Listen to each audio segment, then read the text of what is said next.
Good morning, children. Welcome back to the second class of geography with you all. Yesterday in our class, we have already discussed what is resource and how many types of resource are mainly there and on what basis they are divided. Today, I have also given you the chart where resources are of two types: natural, human. Natural are again subdivided into renewable, non-renewable. Humans are divided into structure and quality as well as quantity. Again, renewable are divided into continuous or biological, and biological have two types: natural and wildlife. This chart I have already forwarded to you all. So now we will discuss the more elaborately the basis and the origin of resources. Right? So, on the basis of origin, first part is biotic resources. These are obtained from biosphere. You know pretty well what is biosphere. Now, biosphere means the life circle of human beings, including human beings, flora, fauna, fisheries, livestock, etc. And abiotic resources are those which are composed of non living things. For example, rocks, metals, um, then the fuels which we are getting, and fossils and all. So basis of origin are two, biotic and abiotic, and then comes the second basis of division of resources, that is exhaustibility. Right now, exhaustibility have two types once again. One is renewable, that can be regained once again, or that can be regained or uh, rather recollected back, that can be recollected rather, and non-renewable, which can never be recollected. Once you lose, that means it is lost forever. Okay, you will not get it back, whatever the reasons are, whatever the circumstances are, how far you try your level, but you will never be able to get it back. So renewable are those, for example, solar and wind energy, because solar energy can be renewable because sun is there, sun seat is there, so solar energy is easily available, and wind is also there, we can regain it. Water, energy, forest, wildlife, these are all natural resources, right? So this is very easy for us to regain it continuously.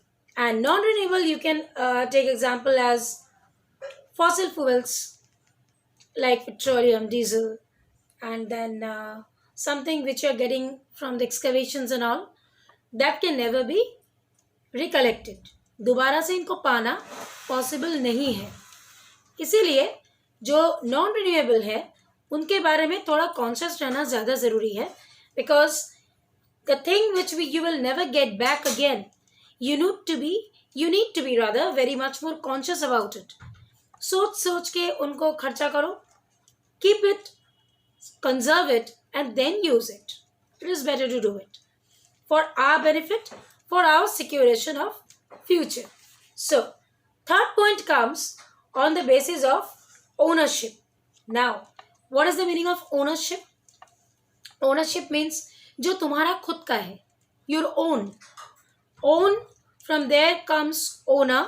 Owner means the person who is having that, and ownership, the power of having the owner. The power of the owner rather, that is ownership. Now, जिसके पास है वो है owner, जो उसका खुद का है वो है ओन, और जिस बलबूते पर उसके पास है वो है ओनरशिप। जिसके पास है वो है ओनर, जो ओनर का खुद का है वो है ओन, और जिस बलबूते पर ओनर के पास है वो है ownership. Low, so let's see what exactly individual resources are and community owned resources are.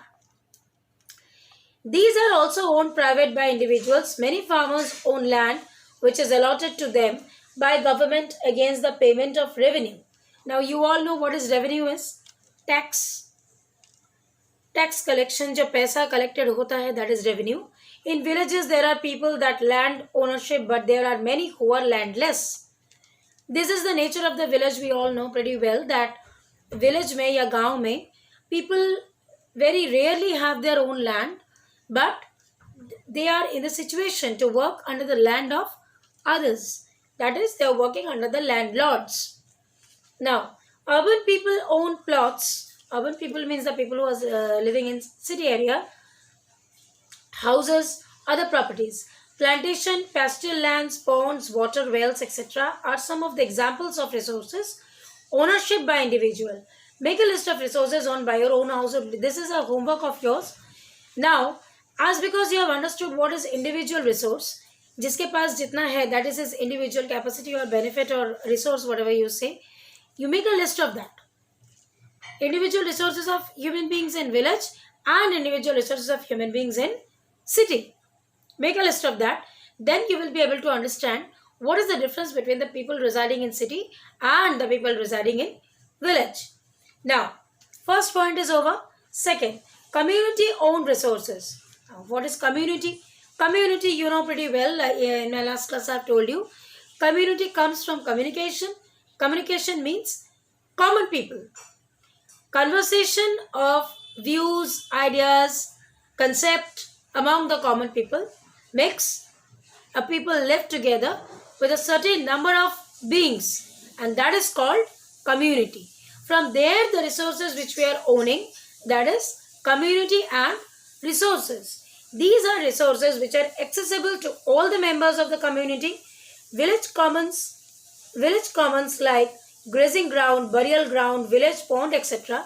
These are the common property, because ponds, there are ponds which are allotted to individual people, but normally ponds are, in some cases we see, ponds are the common areas, common property, which more than one or two people use. Picnic spots, sport areas, ground, these are all, right?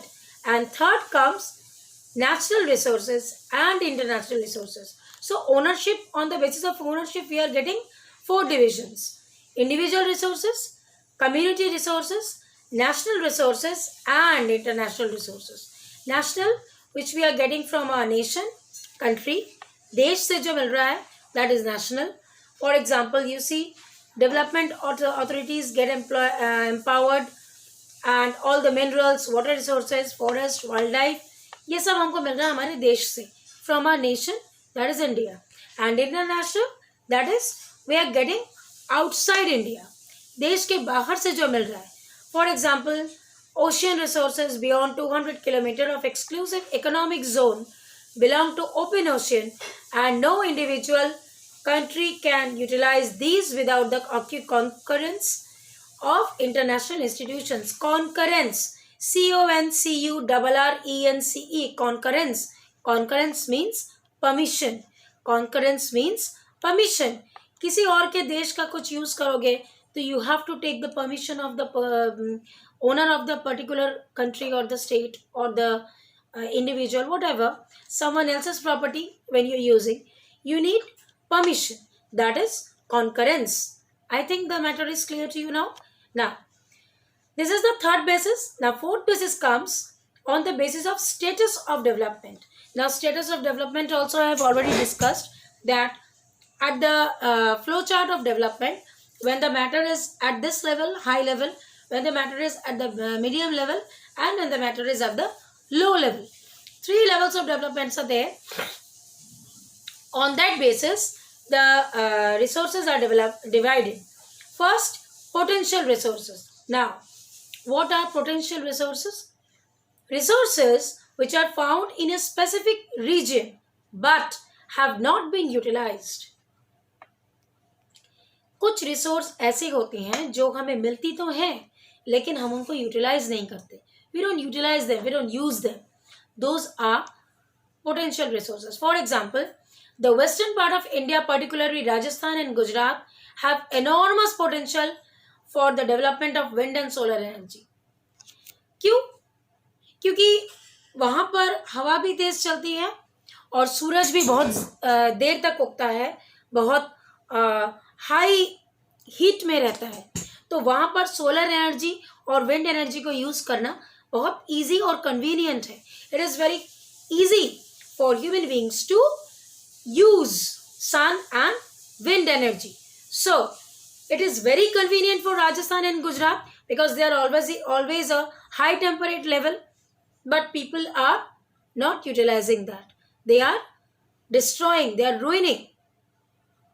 अब ये गलत बात है. When you are having the resource with you all, then you should utilize it, because for those who are not getting the benefit of sun, they can use the energy, but if we secure the energy in Gujarat and Rajasthan, then that particular energy can easily be used in some other areas.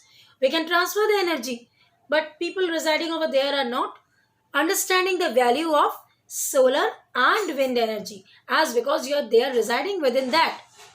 So this is potential resource. When the resource is available in front of us, but we are not able to utilize it. Rather, we are not giving any importance, or we are not putting any effort to utilize the specific sort of or type of resource. Now, second comes developed resources. What are these? Let's see. Resources which are surveyed and their quantity and quality have been determined for utilization. Now, resources which are surveyed means shown to you or make your people known about it. Quality and quantity. On the basis of quality, what is the amount? That is the quantity. And what is the goodness? What maximum amount of goodness can be benefited from the resource? That is the quality. Now, for example, let me explain that. When you are purchasing a book, or when you are purchasing a dress, let me tell you, which is branded, that's quality is doubtless. You don't have any doubt, you don't have any second thought regarding that, because you know it is branded product, so there is no doubt in the quality of it.